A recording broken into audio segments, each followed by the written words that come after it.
সবাই মিলে শান্তিনিকেতন ঘুরতে কেবল বেরোয়েছি, বিকেল 4টা বাজে, 4:15। আর এই যে আমার সব ব্যাটালিয়ান, এই যে আরেকজন, এই যে একজন, এই যে আমার মেয়ে, আর এই যে আমার মা। এদের সবাইকে আমি নিয়ে যাচ্ছি,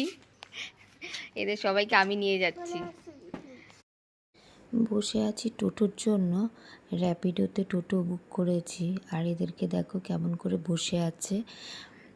তো বলতে বলতেই আমাদের টোটোও চলে এসেছে।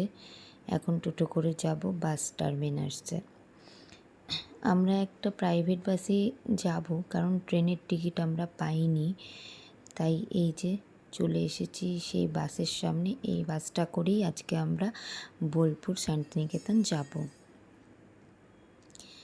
আর 5:30টার দিকে বাসটা ছেড়ে দিয়েছে। তো দেখা হচ্ছে আবার পরের ভিডিওতে। টাটা।